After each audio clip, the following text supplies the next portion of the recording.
started with, the big change, the high street, where you can buy a dress for the price of a cappuccino. But then even the luxury fashion, they're working that way now because they think also that everybody needs something new every month. So they're producing 6 collections a year. There's not enough time to really develop beautiful clothes and to really think about them and to really give the love that real clothes used to get. But I worked as a consultant in the last 12 years, so I felt I was part of it, but I also felt like I was an outsider. So I was always trying to offer alternatives to the companies I was working with. Say, why don't you do it this way, or why don't we do it that way? What they then did with it in the end was usually something completely different. But I felt I tried, at least, I really felt like that I had a different voice.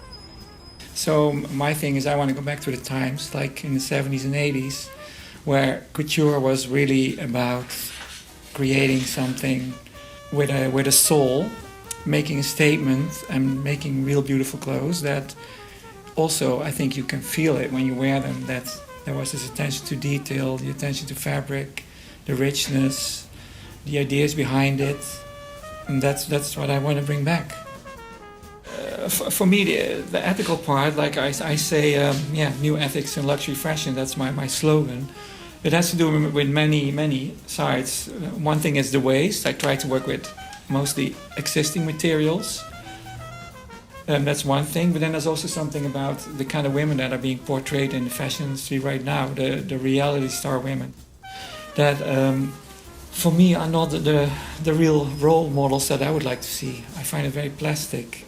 If I think about the 70s and 80s when you had Paloma Picasso, Catherine Deneuve, Loulou Lafalaise, those kind of women that really had their personal style. They weren't necessarily beautiful, but they had a real strength to them. And that's what I think is missing. So I'm trying to bring some of that back. 2 collections a year during couture. And I think that's enough. Well, the Cultuurfonds Fashion Stipendium for me is a big opportunity because I can sort of, for Holland, I think it's a great honor because there's some pretty big names who've come before me. I feel it as a recognition for what I do, and I think because I work internationally, I think people sort of overlook that I'm here. So it gives me the opportunity to go out there and show everyone this is what I'm doing. Yeah, for me it comes at the right moment because I've invested a lot of my own money in there, and so that comes to an end, and we are selling now to, for example, with Net-a-Porter, we'd had an agreement for a year, and now we're working with Bergdorf Goodman in New York, and we're starting with Bijenkorf, which is great, exclusively for the Netherlands with a great collection. So it sort of all comes together.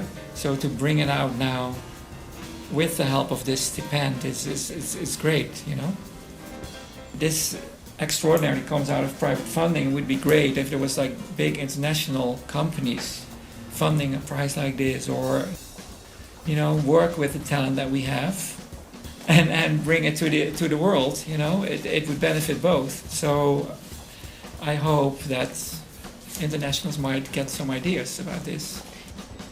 I can now sort of like do something that I want to do. It gives me the opportunity to build on my way of doing fashion and to propose a more positive alternative to what is already out there in the luxury market. Yeah, in Holland, this is the greatest prize you can win, and it's also a very serious prize. So I think this is the first time I actually won an award. I didn't even realize, but I guess I'm not a winner. Well, I already thought it was quite an honor, but now that I think of it, I never really won anything, so it's great. And it's not really something that you're competing in, it's something that you just get.